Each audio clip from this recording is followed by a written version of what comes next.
σας, παιδιά. All right, Zips Nation Insider, powered by Sarah Auto Park and Bryant Heating and Cooling. My name is Jacob Farrar. Another episode looking at this week in Zips Athletics. Grant, joined by Grant Bogdan. Grant, how was it this week? What were your thoughts on the results of this week in Zips Athletics? It was a good week. Last week we had homecoming for football, which was a great turnout. A lot of fans ended up coming out. It was a great energy that they brought to the stadium and to the game. Zips just fell a little bit short. It was a competitive game. Final score 27-20. Bowling Green ended up pulling away. The Zips just fell a little bit short. They weren't really able to convert on a lot of third downs. Ben Finley still had a good game. He threw for over 200 yards, and Taj Bullock ended up running one into the end zone for a score there, and we also got a score on special teams. That was a great touchdown by Bullock. I like that one. That was good. So I was thinking about the final score, lost by a touchdown. Over the last two seasons, 10 losses, so 22 and 23 by a score or less. I almost knew you were going to say that. This is like the bugaboo of the Jim Moorhead, Coach Moorhead era is these touchdown or less losses, and it was interesting though is the last 2 weeks. This is the thing I looked up was they played the team they played against had a MAC Offensive Player of the Week. A couple weeks ago was the running back and quarterback for Ohio. This week it was a tight end, Harold Fannin Jr. I don't know if it's a chicken or egg, which comes first, but it's just been they've hit these buzzsaws in these offensive players. We're turning the corner. You just got to get over the hump. Get that final score. We had that last possession right there, just couldn't punch into the end zone. But they have a good opportunity to get in the win column this week. They go to Western Michigan on Saturday, so we'll be able to get a look there. That is a winnable game in my book. I mean, that's a game that even though it's on the road, MAC, I think it's definitely a winnable game. All right, the good news, men's soccer. Zip Soccer staying hot. What a streak they're on. What is it, 5 in a row? 5 wins in a row for them. They're now 3-0 in conference play. Last week they had that win against Wright State. Oh, no, that was Xavier last week. Is that Xavier 1-0. Xavier and then yesterday, Friday. Wright State 6-1. Correct. So great week for them. Jaskalainen, still the leading scorer on the team, managed to get a goal on a penalty kick in both of those games. And they're just off to a really good start to conference play, looking to keep it going here. So it goes back to the question we asked Matt Drees a couple weeks ago on the show of a close nail-biter game versus a blowout. So yesterday's match, Tuesday's match against Wright State, it was pretty close. Halftime it was just 1-0, but then they just blew it wide open. Yep. So again, are you still a big fan of the close game? Is that your? I do like the close preference? game. Keeps you on the edge a little bit for the viewer. That game against Xavier, I was there. I felt like even though it was 0-0 for most of the match, I just felt like we were going to pull this out. Like I don't know where that was coming from, but I felt like it was definitely the goal was just waiting to be had, and sure enough, 1-0. Great match. So they stay on the right track. They have another game this week on Saturday as well. That'll be against Villanova at 7 p.m. That's actually going to be senior night. So that'll be cool, a cool moment for a lot of those guys. Hopefully they can stay hot. Women's soccer, the slide continues. I think we jinxed them. That's my takeaway from that.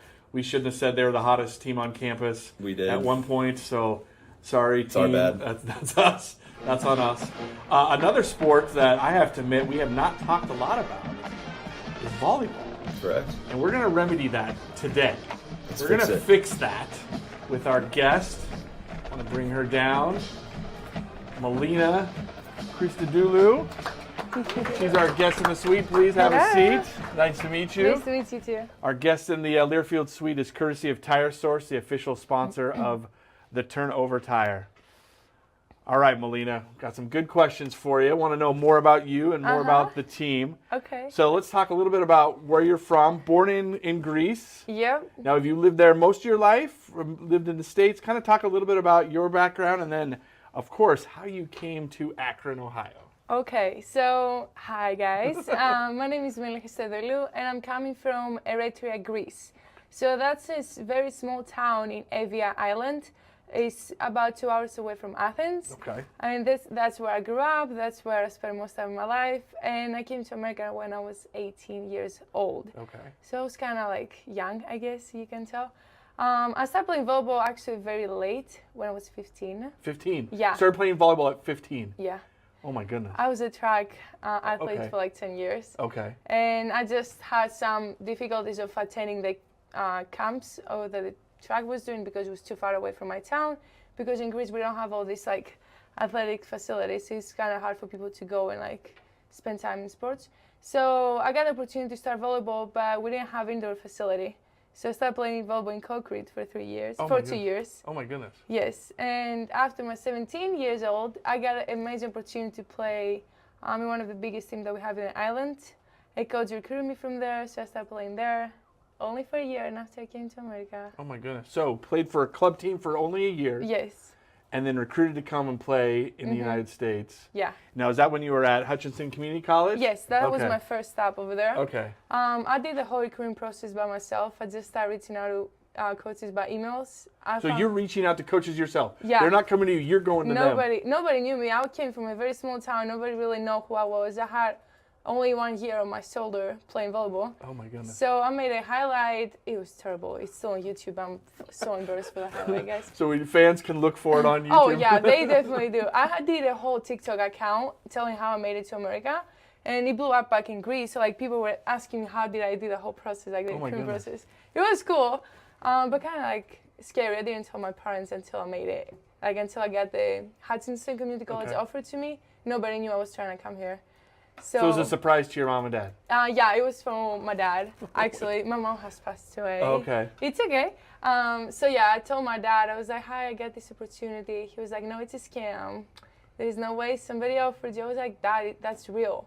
Because back home, nobody's really aware of Division Sure. 1 sports. Like, Sure. they don't really understand how big it is here.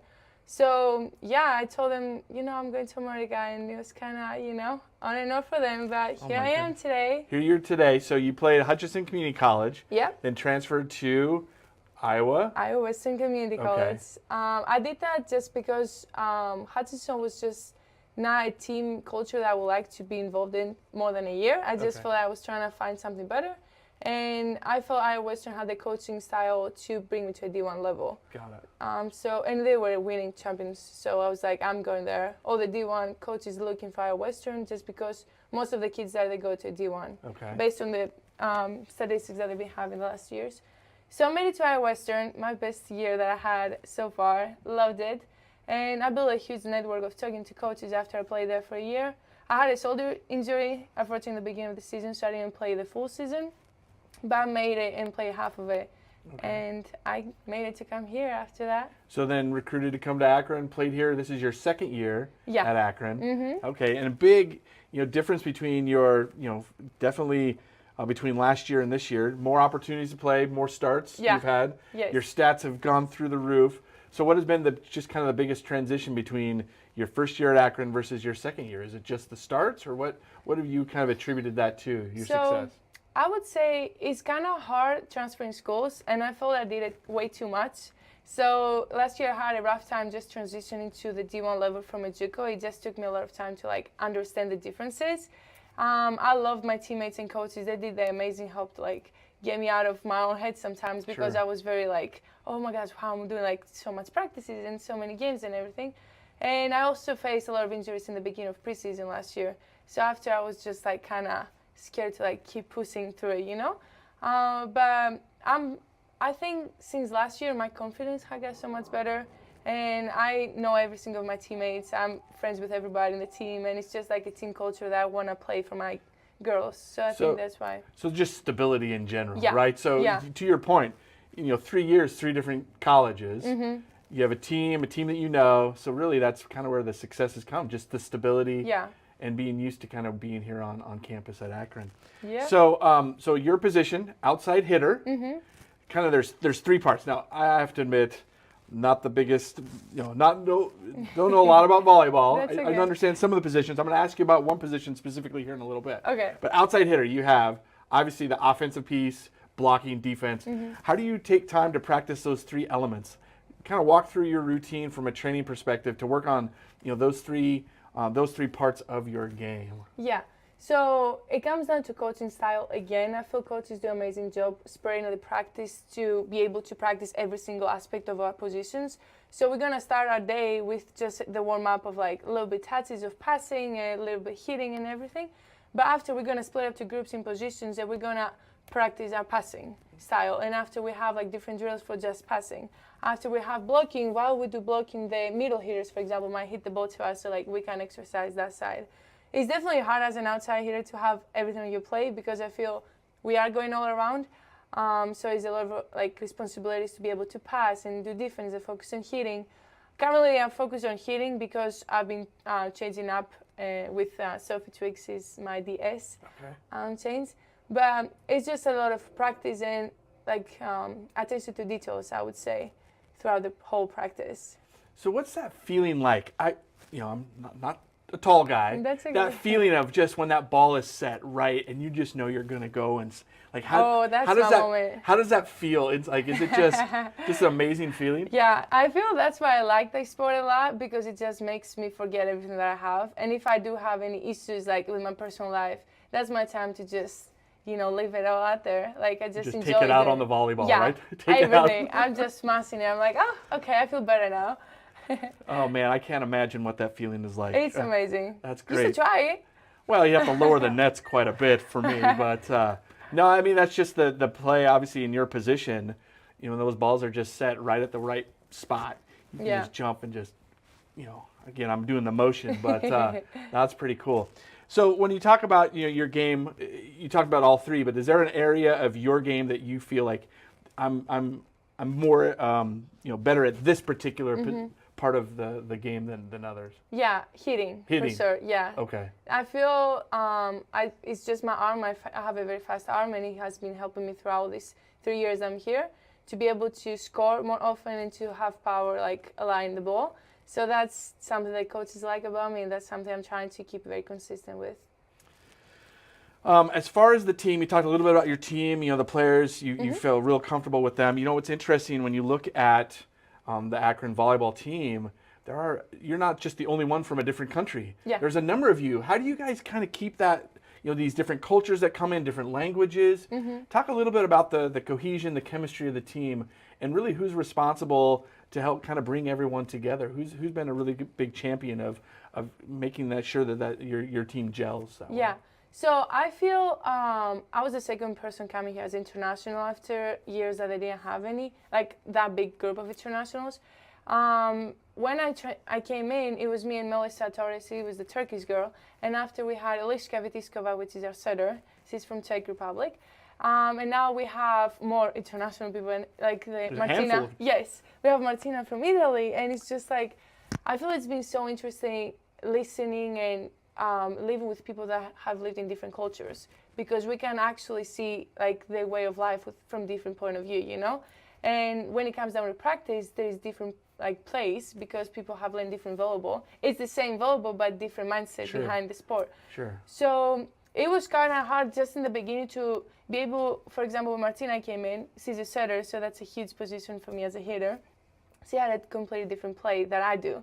So in order for me and her to connect, we just needed more practice because we didn't know each other as players. So I feel that comes again down to coaches, just giving us the opportunity to spend time with each other, and all these team activities we did back in preseason in order to get to know each other in a deeper level than just volleyball helped a lot us just to, as you say, cohesive with the team. Yeah, gel as players. Great. Yeah. And then you said the coaching, your coaching staff. Talk a little bit about your coaching staff, how they help you with that. Yes, I love my coaches, all of them. Every single one of them, they just have different personalities. Coach Tyson, he's just like crazy, I guess, about volleyball. He's just so passionate about the sport, and the way that he's actually put himself into practices and all this time that he puts away from his family to help us out get to the MAC tournament. It's just amazing, and we're very grateful that we have him. We have Coach Kelsey, which he gives that female flavor in our staff, which is very like girly and always there for us, the more like caring version of our staff. She always helps us with passing and giving the serving zones back in the service line, and she just does amazing job with all the trips that we're doing, and it's like the small details Coach Andy, we love Coach Andy. He's just like Coach Andy. I don't know what else to say. We love having those meetings with him, and just he's very positive with everything that we do, and he supports us on the background. And we have Coach Erin, our grad assistant coach, which again, we love Coach Erin. She's closer to our age, and she's just like always there for us in practices and trying to help as much as she can. And we feel like friends with her. She's just like so close to us. That's great. You know, that radiates from you. As you talk about them, you can tell that just the team loves the it's coaching just really a staff. fun experience to have a coaching style and coaching staff that you get along with. Sure. Now, do you play on a club team as well? Do you still go back to Greece and play, or do you play exclusively in the United States? I don't know how that works with you. Yeah, so no, it's illegal, unfortunately, to play back home just because of the NCAA rules. Got it, okay. So I just play here, and I haven't been home for 2 years now. Oh, wow. So I didn't, even if I wanted to, I wouldn't have the opportunity. It's just like tickets and everything gets more expensive. Sure. And I wanted to stay here over the summer to train in order to be able to play this season. Now, has your family been able to come watch you play? No. Oh, my goodness. Yeah, that's okay though. They just start streaming on ESPN. Sure. So we're all good. Yeah. So they've seen you play just on ESPN? Yes. Okay. They do see me on TV. So TV, I guess, like the network. But Sure. Yeah, because I was wondering, like, that difference between, you know, a club style and versus a NCAA, but I guess really the most volleyball you've played has been over here in the United States. Yes, it's more here than back home. Yeah, it's crazy to think about it now that I'm thinking about it, but yeah. So really, that would probably be the new experience of going back and playing in Greece, really, because your experience has been really more in the United States. Yeah. That's interesting. It is very interesting, and it's just like, I guess I would say I always talk with young athletes now back home because they all ask me how can I go and make it to America, and I'm telling them if I did it that late, like you can definitely do it because they're not educated. I was not educated. I literally saw a YouTube tutorial of a girl from America that she got recruited by herself. So I just started following her steps, like literally how to write the email, how to do the. So if I knew that before, then it would be so much easier, you know. But nobody really helps. So that's interesting. You know, we always ask our student athletes that come in, you know, being a role model, what that's like. But really, for you, it's being a role model for other Greek athletes. Hey, here's how you can come and play in the U.S. Yeah. Interesting, as opposed to just being an athlete. It's like, hey, this is the process that I went through.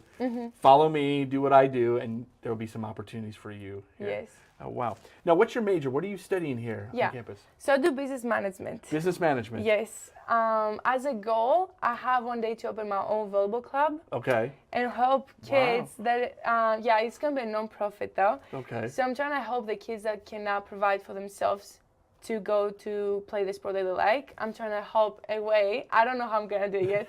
That's the vision, though. That's the vision. Yes. That's the big picture. Yes, that's the big picture. I just want to help people with low income to be involved with sports. Now, is this back in Greece then? No, I'm trying to stay in America. Stay in America? Yeah. Okay. Yeah, I'm trying to stay here. You're here. Yeah, hopefully. So how do you balance being a student athlete, you know, business management, business classes, those aren't easy. Yeah. And I looked through your schedule, you play a lot of matches. Yeah. The volleyball schedule. How do you balance being a student and an athlete at the same time? How do you manage that? So it can get really hard, I'm telling you. It can get very tough sometimes. But I feel just be on top of your work. And I usually try to not leave anything until the weekend. So if we play the weekend, I'm trying to do my homework by Thursday. And usually they're due Sunday. So I'm just trying to, thank goodness we have practice in the morning now. So it changed since last year. So I have more time throughout the day to do all my homework, and I'm actually done. So that's what I love about student athletes is how disciplined you are, because you have to be able to be disciplined in order to balance everything. You have to know, okay, on these days I got to get this done because I got practice, I got matches. We're traveling this weekend. You're on the road, 2 places on the road. You're not just here in Akron all the time. You're in Indiana. You're in Illinois. You have to be dedicated. So I mentioned earlier about a position when we just had the Olympics a month ago. Yeah. Watch some volleyball. Talk a little bit about, I know it's not your position, but the libero position. Talk about that. Why they wear a different jersey, all that, because that's the question that everyone asks when they first start watching volleyball. I know that's not your position, but talk a little bit about what that is. So when someone's maybe watching an Akron match, why is that one player wearing a different jersey color than the rest of the team? Yeah, so I would say the libero in my head and how I got taught back home, for me, she's the leader in the court. She's the leader of the court just because she's the reason that the ball is up. Okay. So that's how I see it. That's how I view. There's different opinions all around volleyball world. But the fact that she's wearing a different jersey, I feel it's just because she's a player that stays on the court 24/7. She might get out for the serve, just for the middle. But it's just, I really don't know the reason why. But I think that's like something very important. The fact that she plays the whole time. So I'm sure the people that are new to the sport of volleyball, Yeah. they'll see that position like, okay, why is that person different? Yes. Again, we're trying to, with our show here to try to broaden the audience of some of the spectators of the Zips athletics. And I think if they go to a match, just making sure they know why is that person in that position, libero, what do they do? They're typically much shorter than the frontline Yes. people, but they're really good at digging those balls out. Digging and passing. Yeah. That's great. So we have some fun questions for you now. Okay. Obviously, all the questions hopefully have been fun, but do you have any pre-match superstitions, like things you need to do, music you need to listen to, a meal you need to have, wearing socks a certain way? Like, what is your pre-match? I got you. Do you have one of those? I do. So first of all, I pray. Okay. I need to pray and talk to God and just give some time to myself and like reflect on all the things that He has done for me. After that, I have a specific way to tie my shoes, so I have to untie them and tie them the same way. Yeah, I can show you. I don't have my soon, but you have to now. If they're tied, you have to untie them and then tie them back again. Yeah, like I flip. That sounds so weird, guys. I'm so sorry, but like it's something I just started doing when I was doing track. So like I list them out, and after I have to like put them from a different hole, and after I tie them again. It's just like a process of me actually thinking. No, that's like okay. At that time I'm processing the game and like how I'm gonna play, and I'm just like visioning, Melina, I love that answer because we've asked that question I don't know how many times, and really no one has anything. I think you're the first person that has I need to tie my shoes a certain way. That's what we're trying to ask that question. Is there's something that helps motivate you. And to your point, it's not necessarily the tying the shoes. It's being able to concentrate, maybe reflect, some sort of weird meditation. But that's fantastic. Yeah. So one of the questions that we like to ask as well, and this might be a little bit more difficult, is hometown pizza. So I was going to go to your hometown. Mm-hmm. Now I know. They have pizza in Greece. It's not just in Italy. Yeah. Where would we go for the best pizza in your hometown?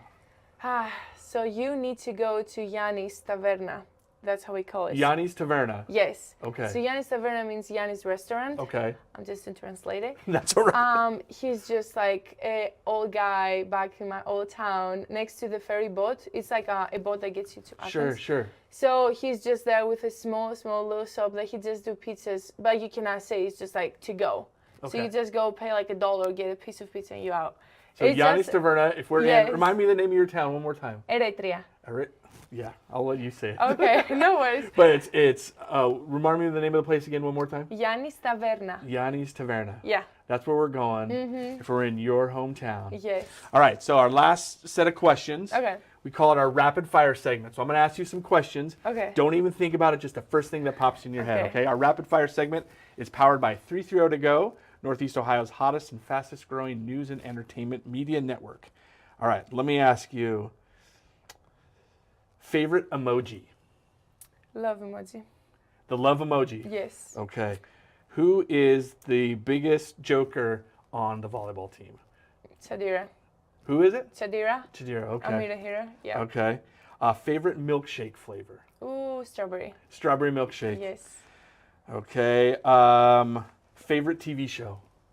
Ooh, that's a good one. I don't really watch TV like that. I'm not gonna lie to you. What should I say? I don't know. What's your favorite? Don't think about it. Favorite TV show. Okay, I would say a Greek one. Ευτυχισμένη μαζί. I'll go with you on that one. Yep. Sure. All right. Any hidden talents? Hidden talents. Do you sing, play an instrument? I don't. I'm not artistic like that. I can play basketball. Play basketball? Yeah. There we go. You did track? Yeah. Play basketball? Yeah. There we go. Hidden talent. All right. One last question. Okay. Did you own a car before coming here? Do you have a car back in Greece? What was your first car? Car? Yeah. I do not drive. Do not drive. And I do not have a license, Do not have a license. Yes, I'm 21. Still do not have a license. Because in Greece it's after 18. Okay. And I came to America. You came to America. So I never had a chance to get a license, So you've never driven a car? I mean, I tried around the neighborhood, but that's like without like a license. There we go. That's a little hidden fact. But that's like it's good. Like it's on my goals, for this year. I'm trying to get my license. It's just like now I'm in season, Sure. My daughter just got hers. She turned 17. That's very perfect. So you're up next then. Okay, yeah. I'm at 21. Oh, that sounds so bad. All right. Well, Melina, Christodoulou. Yeah. How did I do That was well? a good one. Thank you for joining us on Zips Nation Insider. Yeah, of course. Appreciate it. Hope you had a good time. Yep. And your next matches, you got a match this the 11th. Yep. Coming up against Ball State. Miami on the 12th. So you do one school on Thursday, another school on Friday or something like that? We do one school on Friday. Friday and Saturday. Yeah. And then you're back in town against Toledo on the 17th. Yes. So again, all those that are watching this, next time to watch the team is on October 17th against Toledo here at the JAR on campus. Yeah. So thank you so much. Yeah, of course. Appreciate you stopping by. Of course, That's guys. sweet. Thank you.